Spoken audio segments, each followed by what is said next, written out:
Hey everyone, so I wanted to share this video. I had done some training in the group a while back. Actually, it's been several months. And then I also do training on this in my group, but I have a membership site and you have to kind of pay to be in the membership. So I wanted to do this really quick kind of tutorial, the basics of how to do SEO research for your blog post. So I mentioned this the other day in the training that I did. You guys have some amazing blog posts. Like, you are really great writers in sharing the Word of God and, different aspects of it and different, ways to relate it to life. But until you get the SEO part of it down, no one else outside of our group is going to see your stuff. And that's why I feel so kind of obligated to show you this, because getting the Christian message out is really something that is close to my heart. And so I just wanted to kind of summarize this to give you, that how, because I know I had helped someone figure out how to SEO a post, and several of you asked, how did you figure out those keywords? So that's what I'm going to show you right now. So the one, what we're going to do is, so one of the members had shared a post, and basically after reading the article, I took away from it that the post was basically about longing for God, like how to long for God, thirsting for more of God in your life and things like that. So that was kind of the general feel I got for what that post was about. So starting with that, and so from there, when you're doing the SEO research, and by the way, you can take these concepts and go back to older posts and kind of re-SEO them, and we'll talk about that here in just a minute. But as you move forward in planning your content for posts from today on, then this is how you can figure out how to make it get more organic traffic without having to do all those blogger threads. So first off, what is it that you're going to write this post about? What is the general idea? And so we're going to go with, I'm going to write a post about how I long for more God in my life. And so longing for God is the thing I think I'm going to use, like the phrase, the keyword. And when I say keyword, just keep in mind, I'm not always referring to a single word. In the SEO context, keyword could mean a phrase. So 3, 4, 5, 6 words in a phrase is still called a keyword. It's a long tail keyword, but I'm kind of lazy and don't always add the long tail. So first thinking, okay, this is what I'm going to write about. So let's see what Google says. Okay, real quick. So there's a thing that you can download. It's actually a browser extension, and it's completely free. So you go to your Chrome store, or if you're on a different platform like Mac, I know they have a store too, and it's called Keywords Everywhere. And so once you do that, as you type these things in, you see these little things pop up. You don't see that right now, but once you install the Keywords Everywhere, this will show up.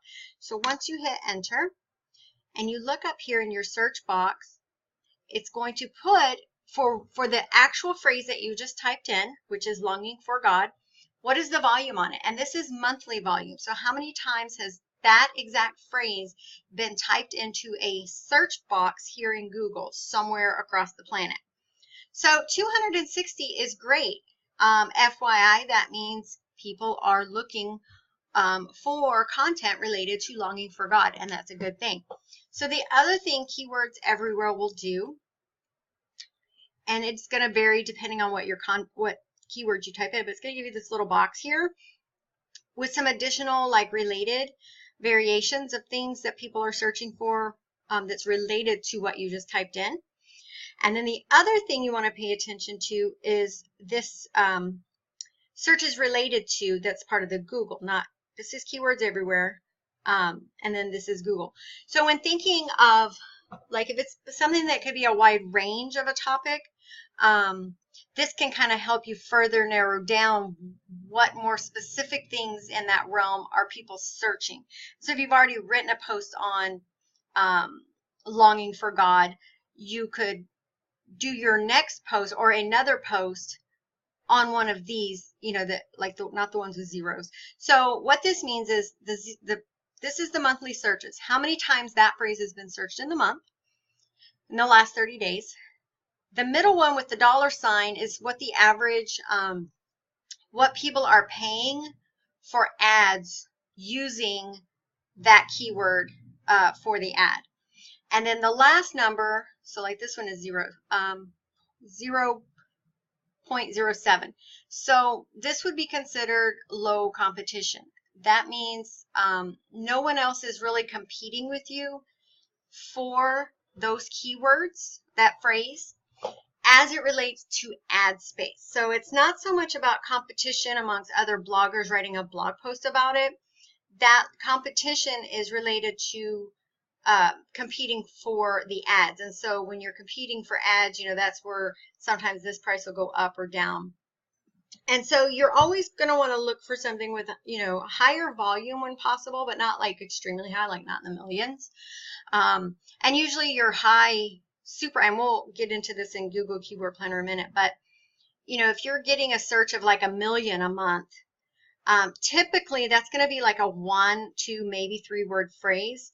And we want to stay away from those. We want 3 or more words in our phrase, because the more words that you have, the easier it will be for you to compete in Google in the algorithm for ranking on that. So 5 of us all wrote about the same thing and used the same keywords. But I had some other stuff in mind that you didn't. It would be easier for me to rank over you because of that. But when you are using 1 and 2 word phrases, it's extremely hard to rank. Okay, so from here, we're going to do the Google Keyword Planner. And so this is under Google Ads. And so if you've never used this before, when you first go in here, it's going to prompt you to set up an ad. So go ahead and set it up, but just don't activate it, right? Like don't make it go live. First, they just make you go through that step to get in here. But once it's done, it's done. You don't activate it. You never make it go live. It's just there. And then you can use the tools. So you click on this little wrench here, and then Keyword Planner.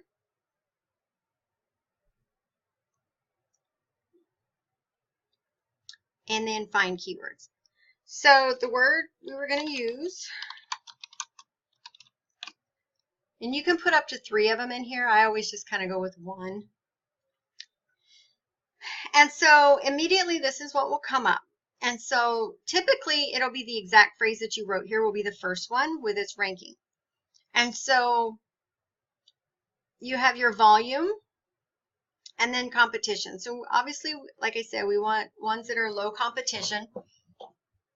So we're just, and you can actually filter this. If you click on this, it'll filter it from all the millions, you know, from high to low. And if you click this one twice, it'll put all the low competition at the top. But we're just going to leave it like this for the moment. So we have longing for God.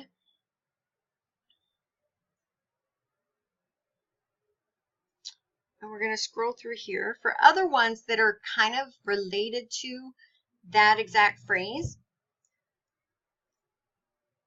Searching for God. Thirsting. Looking for.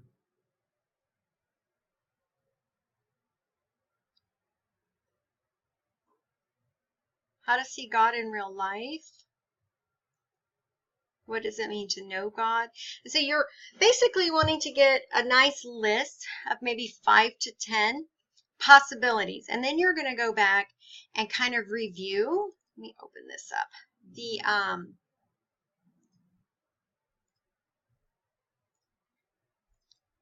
There we go. Which one might be the better choice? So, you know, when I type something, so you and I might be both looking for the exact same content, but I might use these 5 words and you might change one of the words. A perfect example is I was helping someone do research on a post for back to school, and it was helping children who are nervous about going to school. So when we went to Google Keyword Planner, using the word nervous in that phrase, how to help a child who is nervous about going to school or going back to school. No, there was like 0 search with that phrase using the word nervous, but switching out that one word and putting anxious or anxiety, it was like, you know, a couple of hundred. So it's important that you research what are people, not you, but other people typing into that search box to find the content that you're wanting to write about. And that is the keyword phrase that you need to use and try to rank for. It's all great. It's not, I always say, it's not about you. It's about what everyone else is doing. And so the word choice that you've, initially thought might not be the best one as far as the volume being searched for that phrase. Okay. So from there, so as you mark all these down, you can tick them as you're going down, then go back and make a list, like write them down. Thirsting for God is 100 to 1,000. Come on. So longing for God was 100 to 1,000. So let's see if we can find one that's a little higher.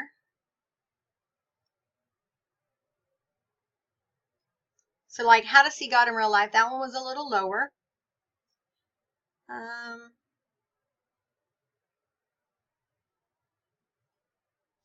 Longing for God's presence. And these lower ones are going to actually be important in another aspect, and I'll explain that in just a second. So like I said, just, 5 to 10 of them. So we're looking at about the 100 to 1,000 searches a month, which is great. Anything super, super high, like I said before, you want to stay away from that. So, all right, so we see here longing for God, searching for God, looking for God, and thirsting, all relatively close in nature as far as the number of monthly searches for that phrase. And so as it applied to this particular post, she could have chosen any one of those to focus on. Now here's the thing. When you pick your keyword, if you're on WordPress, you should have the Yoast SEO plugin, because that's going to give you the green light when you've plugged that phrase, that keyword phrase, into all the right places. So if you're using Yoast already and you're getting the green light, that only means that you've used your chosen keyword in the right place. If you've picked the wrong keyword, that green light does nothing for you. So the Yoast doesn't help. I think people get confused on what Yoast's purpose is. I got the green light. Why am I not getting traffic? Because you chose the wrong word. That's basically what it amounts to. So this part that we're doing here is the first step in choosing the right word, and then Yoast helps you plug it into the places that it needs to be for Google to pick up on it. And I'll share the other video for that separate from this, but it's basically in your title.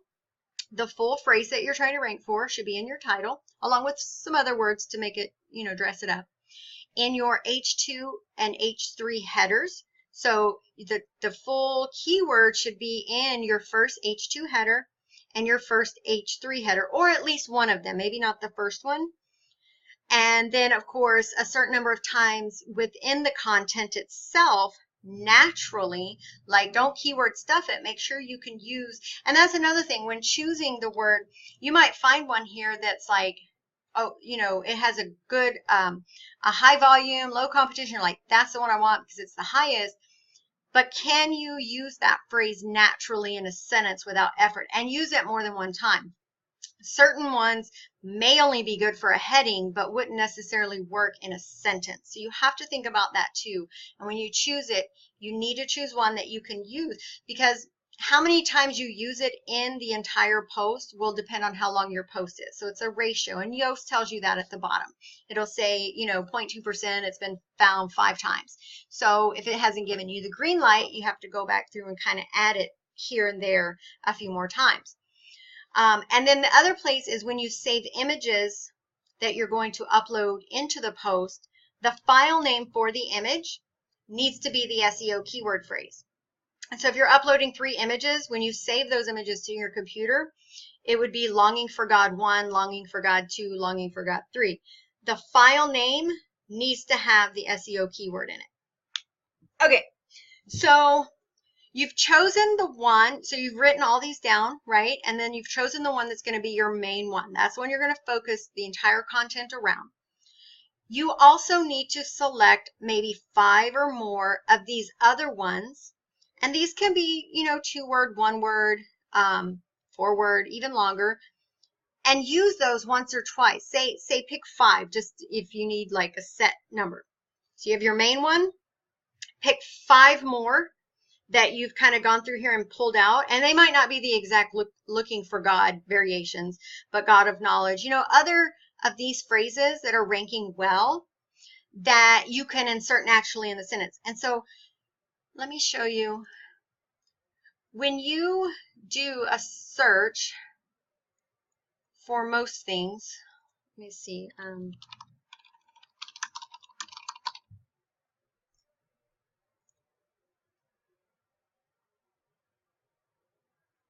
A lot of times you'll see, so you can barely see it here because it's not very dark, but you have all of this, right?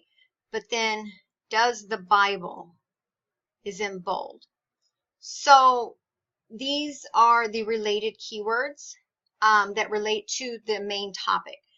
And so that's why it's important, in order for Google to really understand what this post is about, you can't just use that keyword phrase you've chosen. You need other cousins of that keyword, so to speak, there giving more backing to the fact that this post is about this content. And those other related posts help. So when you've Googled something and in the results, most of them are exactly what you're looking for, but some of the other ones may not even have the phrase you typed in anywhere in the title or the context of the preview, because they have those related keywords, and all that backing lets Google know that it's the general category of what you're writing about. So if someone else is searching for it and using different words, it could pick up your post as well. And so I always say go with 5, as a start until you get comfortable doing it. And as you're writing out your post, whether you do it in your dashboard in WordPress or you're typing it up on, say, a Word document first, every time you use one of these keywords, whether it's the main one or the related additional ones, just highlight it in yellow so you can actually look and see, okay, I've used this one twice, I've used this one once. So one, that you don't overdo it, but 2, to make sure that there's enough of it in there to drive home the point of this post. And so another thing from this one, we did Longing for God.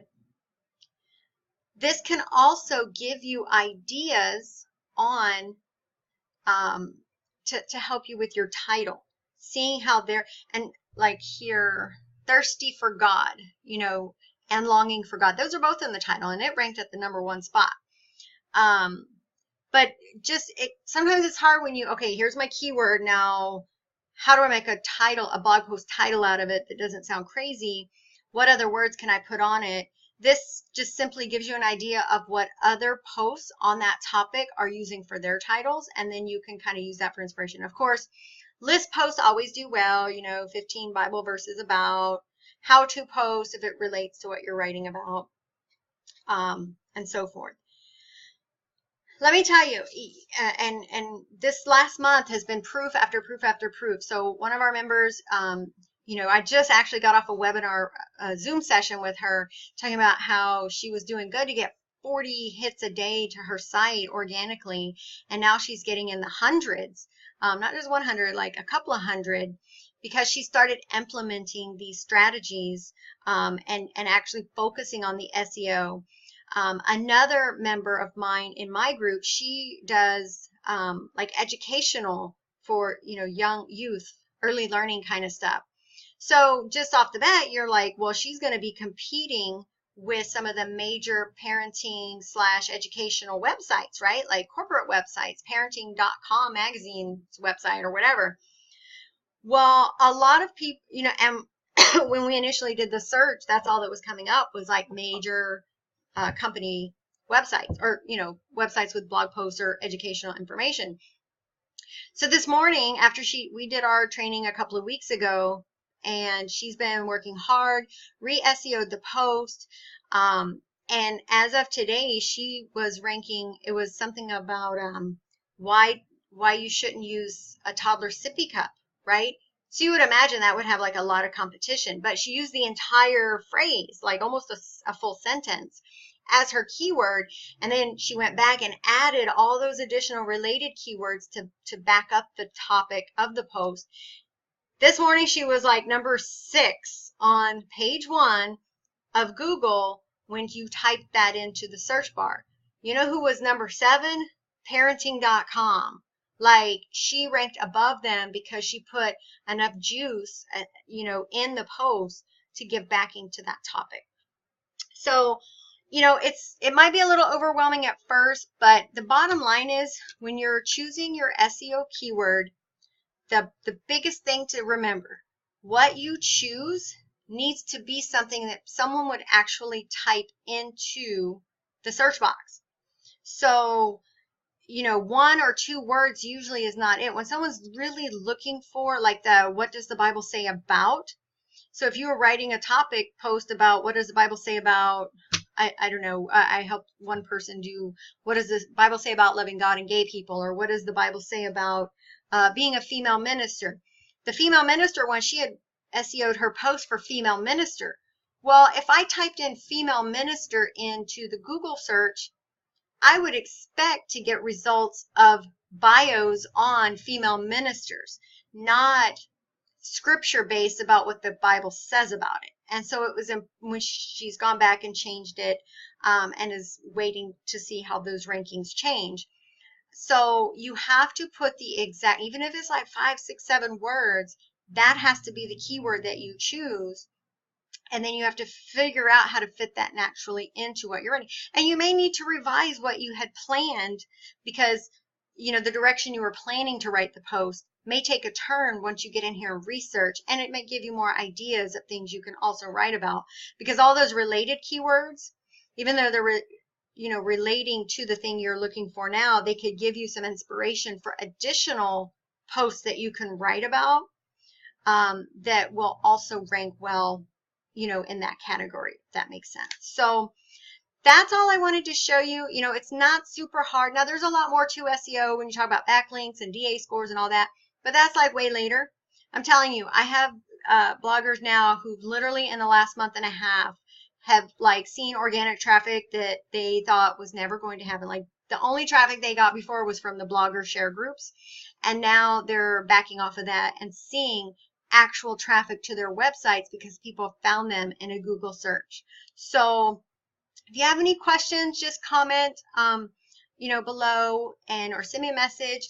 I do have my private group, Girl Bosses Rock Blogging Bootcamp. We do a lot of training there. And then I just launched my membership site.